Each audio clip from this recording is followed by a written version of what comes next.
നാൽപ്പതുകാരിയുടെ പ്രണയം ഭാഗം 41. ഏട്ടൻ്റെ നിർബന്ധത്തിനു മുന്നിൽ മീനുവിന് മറ്റു വഴികളൊന്നും ഉണ്ടായിരുന്നില്ല.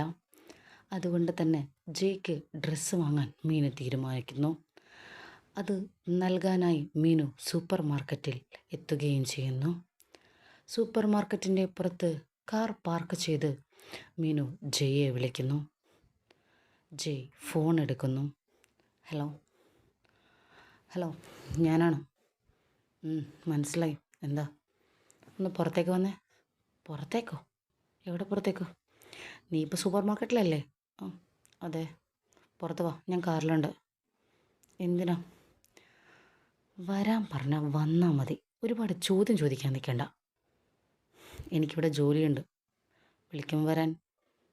ഞാനിവിടെ ശസ്ത്രത്തിലൊന്നല്ല ജോലി ചെയ്യുന്നത്. ശരി, ഞാൻ അങ്ങോട്ട് വരണോ? വേണ്ട. എന്താ കാര്യം എന്ന് പറ.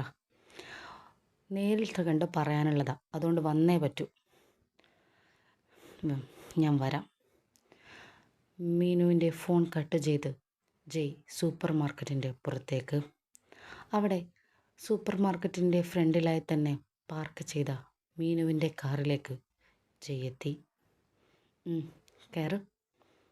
ജയ്യെ കണ്ടതോടെ മീനു പറഞ്ഞു. കാറിൽ കയറിയ ഉടൻ മീനു കുറച്ച് പണത്തിൻ്റെ കെട്ടുകൾ ജയ്ക്ക് നേരെ നീട്ടി. എന്തിനാ ഇത്? ആർക്കാ ഇത്? നിനക്ക്. മറ്റാർക്ക്? എനിക്കെന്തിനാ ഇത്രയും പണം? ഇതാദ്യം പിടിക്ക്, എന്നിട്ട് കാര്യം പറയാം. ജയ് പണം വാങ്ങി. പറ, എന്താ കാര്യം? ഈ വരുന്ന 16-ാം തീയതി എൻ്റെ അമ്മയുടെ പിറന്നാളാണ്. അത് ഞങ്ങൾ ആഘോഷിക്കാൻ തീരുമാനിച്ചു. അതിന് പിറന്നാളിന് എൻ്റെ അമ്മയ്ക്ക് നീ ഗിഫ്റ്റ് വാങ്ങണം. അല്ലാതെ പിറന്നാൾ ഫംഗ്ഷന് വെറും കൈയോടെ വരാൻ പാടില്ലല്ലോ. അതിനു വേണ്ടിയാണ് നിനക്ക് ഈ പണം ഞാൻ തരുന്നത്. ഇത്രയും രൂപയുടെ ഗിഫ്റ്റോ? അത്രയും രൂപ എന്ന് വെച്ചാൽ അതിൽ വെറും 5 ലക്ഷം രൂപയേ ഉള്ളൂ. 5 ലക്ഷം രൂപയ്ക്ക് ഈ ഒരു ടൈമിന് ഏകദേശം പൊന്നിന് എത്രയാണ് ഇപ്പോൾ വില? അത്രേ കാണുള്ളൂ. ഏകദേശം ഒരു 4.5 പവൻ 5 പവൻ്റെ അടുത്തുള്ള ഒരു മാല വാങ്ങാൻ പറ്റും. അത് വാങ്ങിയാൽ മതി. മനസ്സിലായോ? നിന്നിൽ നിന്ന് അതിൽ കൂടുതലൊന്നും എൻ്റെ വീട്ടുകാർ പ്രതീക്ഷിക്കില്ല. സ്വർണം തന്നെ ഗിഫ്റ്റായിട്ട് കൊടുക്കണമെന്ന് നിർബന്ധം എന്താ?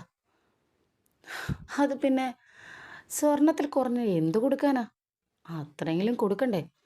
ഒന്നുമില്ലെങ്കിലും എൻ്റെ വീട്ടിലെ മരുമകനല്ലേ നീ. ആ ഒരു സ്റ്റാറ്റസ് എനിക്ക് കീപ്പ് ചെയ്യണ്ടേ? സ്വർണം കൊടുത്താലേ സ്റ്റാറ്റസ് കീപ്പ് ചെയ്യാൻ പറ്റുള്ളൂ. സ്വർണം തന്നെ ഈ 4 പവൻ എന്നൊക്കെ പറയുന്നത് ഭയങ്കര കുറവാണ്.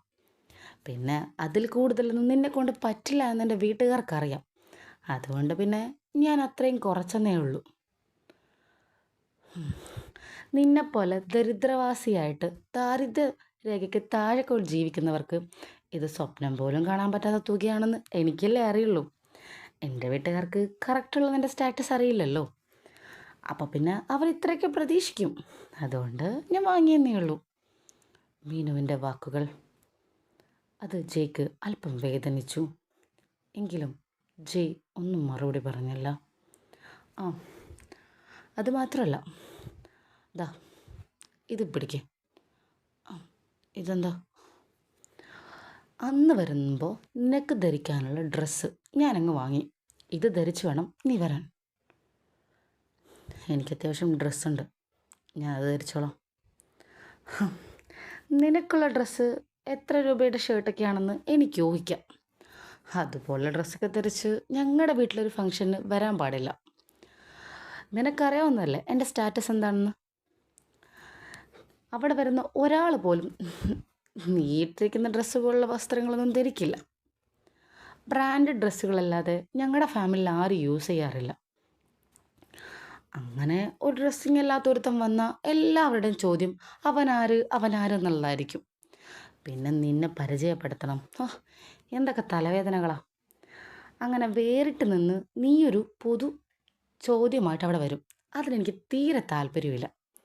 അതുകൊണ്ട് ബ്രാൻഡ് ഡ്രസ്സ് തന്നെ വേണം ധരിക്കാൻ. മനസ്സിലായോ? നമ്മുടെ വിവാഹം രഹസ്യമാണല്ലോ. പിന്നെ ഞാനവിടെ വരേണ്ട ആവശ്യവുമില്ല. അതെ, നാട്ടുകാർക്കും കുടുംബക്കാർക്കും നിന്നെ കാണിക്കേണ്ട ആവശ്യമില്ല. പക്ഷെ എൻ്റെ വീട്ടുകാർക്ക് നീ എൻ്റെ ഭർത്താവാണല്ലോ. അപ്പോൾ പിന്നെ വരണമല്ലോ. പിന്നെ ഞാൻ ഇതൊന്നും മുമ്പേ ആലോചിച്ചില്ല. മുമ്പേ ആലോചിച്ചിരുന്നെങ്കിൽ ഇങ്ങനൊരു വിവാഹം എനിക്ക് ചെയ്യേണ്ടായിരുന്നു. പിന്നെ വിചാരിക്കും കുഴപ്പമില്ല, പേരിനുള്ളൊരു ഭർത്താവല്ലേ, അതിന് പിന്നെ സ്റ്റാറ്റസ് ഒക്കെ നോക്കേണ്ട ആവശ്യമുണ്ടോ? നിനക്കിപ്പോൾ ഇതൊരു കോളാണെന്ന് എനിക്കറിയാം. സ്വപ്നം പോലും കാണാത്ത ഒരു കുടുംബത്തിൽ നിന്നല്ലേ വിവാഹം കഴിച്ചത്. നീ ഇത് ആസ്വദിക്കുന്നുണ്ടാവും അല്ലേ? പിന്നെ എനിക്കത് വലിയ സീനൊന്നുമല്ല. വേറെ എന്തെങ്കിലും പറയാനുണ്ടോ? ഞാൻ ഇറങ്ങിക്കോട്ടെ? ആ, ഇതിൽ കൂടുതലൊന്നും പറയാനില്ല. കൃത്യസമയത്ത് എത്തിയിരിക്കണം. 16-ാം തീയതിയാണ്. ഓക്കെ, അപ്പോൾ പറഞ്ഞതെല്ലാം മനസ്സിലായല്ലോ. ഈ ഡ്രസ്സ് വേണം ധരിക്കാൻ. ഗിഫ്റ്റായിട്ട് സ്വർണം തന്നെ വാങ്ങണം. നിനക്കിനി മാല വല്ലതും ഇഷ്ടപ്പെട്ടു, ചിലപ്പോൾ ഇതിനേക്കാളും കൂടുതൽ എമൗണ്ട് ആയിട്ടുണ്ടെങ്കിൽ നോ പ്രോബ്ലം, നീ വിളിച്ചോളൂ, ഞാൻ അപ്പം തന്നെ പേ ചെയ്യാം. മനസ്സിലായോ? എന്തായാലും കുറയ്ക്കരുത്. അമ്മയ്ക്ക് കൊടുക്കാനുള്ള ഗിഫ്റ്റ്, എനിക്ക് പറ്റുന്നൊരു ഗിഫ്റ്റ് ഞാൻ വാങ്ങുമായിരുന്നു. അതിൻ്റെ ആവശ്യം എന്താ? നിന്നെപ്പോലെ ഒരുത്തന് വേണ്ടി ഞാൻ അതിനൊരു ബാധ്യത ഉണ്ടാക്കണം? എൻ്റെ അമ്മയ്ക്കല്ലേ ഗിഫ്റ്റ് കൊടുക്കുന്നത്. പിന്നെ നിനക്ക് വാങ്ങാൻ പറ്റുന്നൊക്കെ എന്താ? വല്ല 1000 രൂപ പോലും വിലയാത്ത ഒരു സാരിയോ മറ്റോ. അതൊന്നും ഞങ്ങളുടെ സ്റ്റാറ്റസിന് തീരെ ചേരില്ല. ശരി, ഞാൻ ഇറങ്ങാം. ആ, ഇനി ഒരുപാട് നേരം നിന്നെ ഈ കാറിലിരുത്താൻ എനിക്ക് തീരെ താല്പര്യവുമില്ല. അത്യാവശ്യം കാറിൻ്റെ റേറ്റൊക്കെ നിനക്കറിയാമല്ലോ. നിന്നെപ്പോലുള്ളവരുടെയൊക്കെ സ്മെല്ലടിച്ച് തന്നെ ഞാനിപ്പോൾ വാഷിന് കൊടുക്കേണ്ടി വരും. എന്നാൽ ശരി, നീ ഇറങ്ങിക്കോ. പുച്ഛവും അഹങ്കാരവും മാത്രം കലർന്ന മീനുവിൻ്റെ സംസാരം സഹിക്കിട്ടുകൊണ്ടാണ് ജയ് കാറിൽ നിന്നിറങ്ങിയത്. അഹങ്കാരത്തിൻ്റെ പറഞ്ഞ അവസാന വാക്ക് പോലെ അവന് തോന്നി. തൻ്റെ ഹൃദയത്തിൽ അത്രത്തോളം മുറിവുകൾ അവളുടെ വാക്കുകൾ ജയ്ക്ക് സമ്മാനിച്ചു. തൻ്റെ ആത്മാഭിമാനത്തെ ചോദ്യം ചെയ്യുന്നവൾ. അവളുടെ ഇതുവരെയുള്ള പ്രവൃത്തികളെക്കാളും ഇന്നവൾ പറഞ്ഞ വാക്കുകൾ അവന് വല്ലാണ്ട് വേദനിച്ചു. തല കുനിച്ച് നിൽക്കുകയല്ലാതെ മറ്റൊരു വഴിയുമില്ലെന്ന് അവന് തോന്നി. തൻ്റെ സങ്കടം ആരോടും പറയാനാവാതെ, പ്രകടിപ്പിക്കാനാവാതെ കടിച്ചമർത്തിക്കൊണ്ട് ജയ് സൂപ്പർ മാർക്കറ്റിൻ്റെ അകത്തേക്ക്.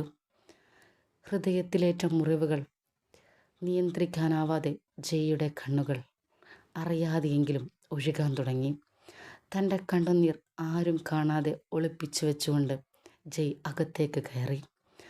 അപ്രതീക്ഷിതമായി പെട്ടെന്ന് നേരെ വന്നത് അഖിലായിരുന്നു. ഡാ. ജയ്യുടെ മുഖം കണ്ടപ്പോൾ അഖിൽ പെട്ടെന്ന് ചോദിച്ചു, എടാ നീ കരയാണോ?